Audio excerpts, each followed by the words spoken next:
What a sexy bike. Welcome back. We've got a bit of a bike check on the cards for today.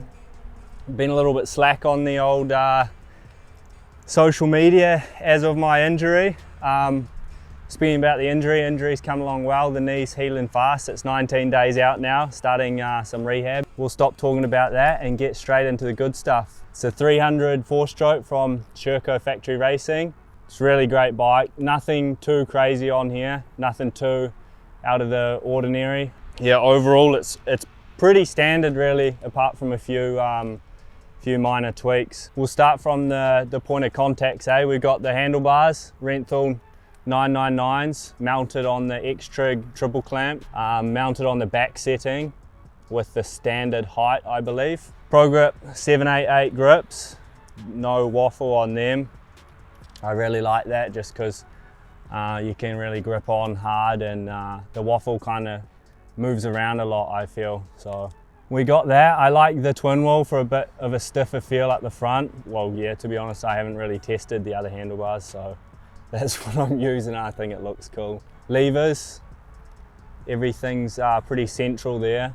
I like my levers quite flat. I don't like anything super far down because I feel my wrists start to push over and I lose grip. Yeah, so we'll work down the front. Got the X-Trig Rocks triple clamps, like I said there. Yeah, 22mm offset with the factory fork done by Poltec. Nothing too crazy going on in there. 4.6 spring with some quite light valving. I found the heavier spring just helps me find good grip in the corners. I had it set up a lot different last year in the valving, and we went for a softer valving this year just to drop the front a little bit in the corners and find that traction. So I find the bike, the Sherco needs to turn with the front wheel. It's really hard to try and slide in with the back. So when I have a good feeling with the front end, it's a lot better and I feel a lot more comfortable riding it like that. Also, I find the X-Trig triple clamps paired with the fork.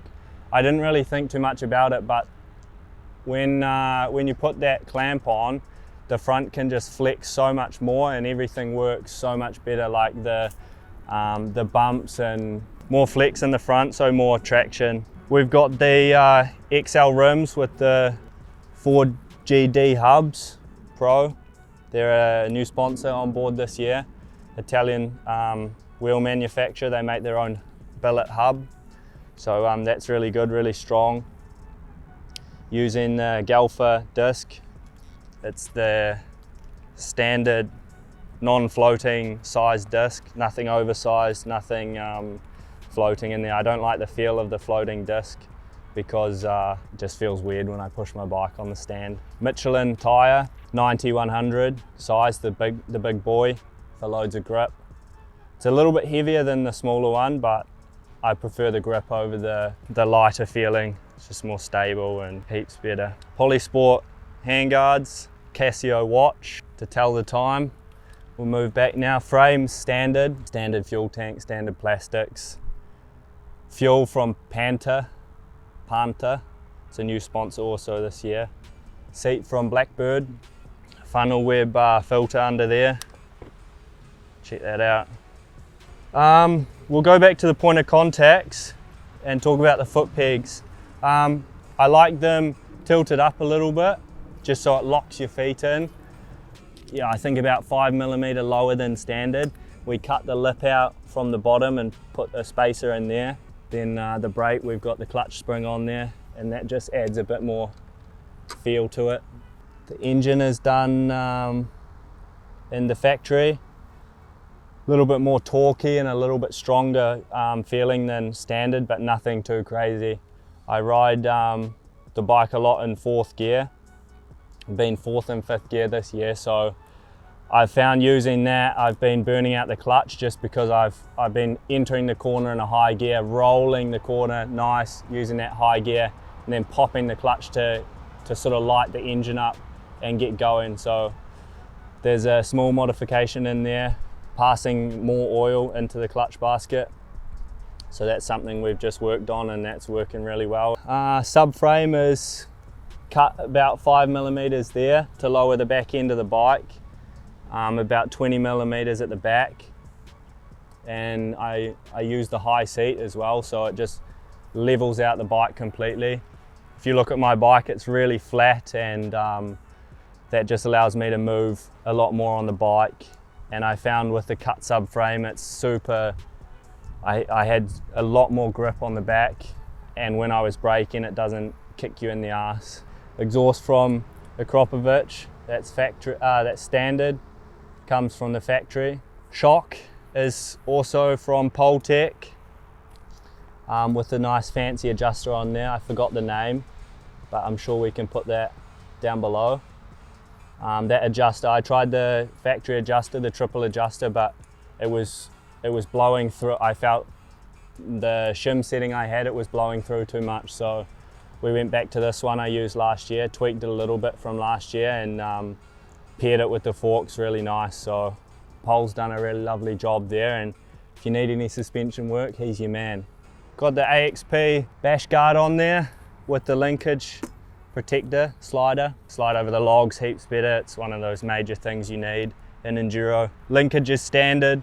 We've got the oversized disc from Galfa on there. That's something that they made especially for me. I run my chain block all the way on the back. I find the bike works a lot better with it being a little bit longer, have more stability. Brakes are standard, Galfa brake pads. Again, in the back, the 4GO Pro hub with the XL rim. They're not A60 rims, they're the standard Tagasco XL rim, if that's how you pronounce it. Rim lock on there, no rim lock on the front. What else can we talk about? Chain is RK and Chiravalley sprockets. I run the 1349, one tooth lower than standard, just a bit more bite and a bit more snap. And then we've got some bling parts from Sherco, axle puller here, the stuff on the top of the brake and master cylinder. Just for show, just for show. The chain block is from Sweden. I don't even know if that has a brand or what it is, but it's pretty good. Tyre, Michelin 140 in the rear.